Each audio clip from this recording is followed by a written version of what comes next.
Ben, eu a Martiño Ramos coñezo persoalmente en setembro de 2014. Mais ou menos en 2019 nos mantemos unha relación, digamos, de compañerismo no mundo do activismo, máis que unha relación de amizade pura e dura, digamos. Hai 2 anos, digamos, de coincidencia entre o que describe a sentenza e as novas que saen na prensa, bueno, coa relación que temos moitos de nós, dos que participamos neste tipo de movimentos, pero non apreciamos ninguna diferenza entre o Martiño, digamos, que coñecíamos do 2014 a 2016, 17, do que, bueno, pois do que vemos na vida social de aí en adiante. O xoque é absolutamente brutal para todas, para todos, porque nada, quer decir, nada do comportamento que el tiña te facía sospeitar que algo así pudiera pasar. Eu teño coñecemento por rumores de que hai unha especie de expediente no colexio, pero eu calculo que será, estou falando moi de memoria, pero calculo que será polo 2022 ou algo así. Quer dizer, falase dunha baixa, de que ele está de baixa, logo se fala de que ten algún expediente aberto, pero nunca se me chega a concretar o porqué, o motivo de por que ese expediente. Pero bueno, sí que é verdade que nese momento eu tento facer un par de contactos con él para saber que estaba pasando. Él sempre, bueno, pues rexeita ese contacto, nunca volvemos, de feito non nos volvemos a ver. Cando se di que está fugado e que está en busca de captura, aí sí que me chega ese rumor de que él tería vendido o piso antes de fuxir. Vivía solo, eu sei que ten unha filla. Sí, bueno, eu sei que no momento no que o coñezo, polo menos non son parella xa. É unha persoa intelixente, entón nos sabíamos que de ter fuxido, pois escollera un destino que seguramente complicase, digamos, a súa extradición ou a súa volta a España para ser encarcelado, claro. Eu sei que aí, bueno, hai unha ou dúas persoas alo menos que eu sei por terceiras persoas que siguen mantendo contacto con él e que ata o ven. Que lle diría? Esa é unha boa pregunta.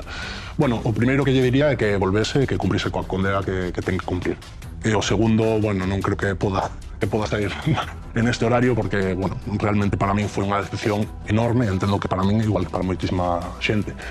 Como persoa, bueno, creo que lle preguntaría, lle diría que me contase o que pasou.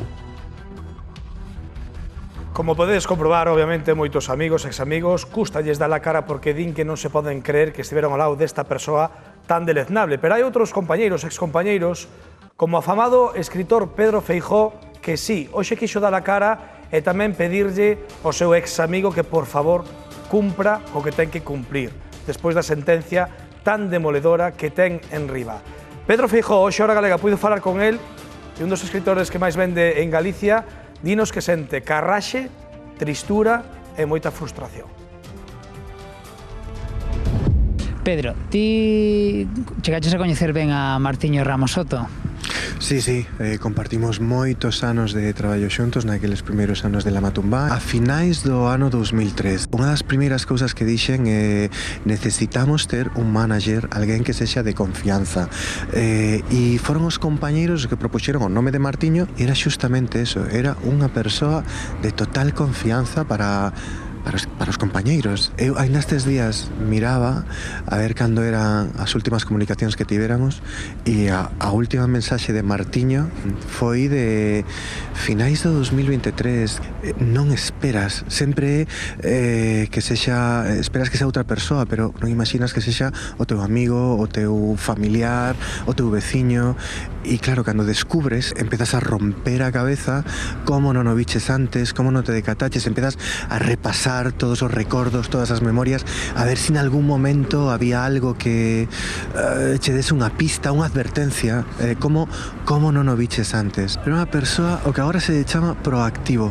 Aí onde había que facer algo, había que arrimar un ombro, había que tomar unha iniciativa, sempre estaba él. Era, dentro do grupo, era a sensatez, xusto todo o contrario do que esperarías. E ademais, que esta historia non remata, porque cando empezas a encaixar a noticia anterior, de repente aparece outra como esta. Mantén esa actividade pública, o único que fixo foi quitar a barba, cortar o pelo, pero que é un tipo que se esconde a vista de todos detrás dunha cámara e que ainda por riba ten o descaro terrible de publicar artigos onde explica o que é a liberdade, estar ceibe, me parece dunha crueldade insoportable.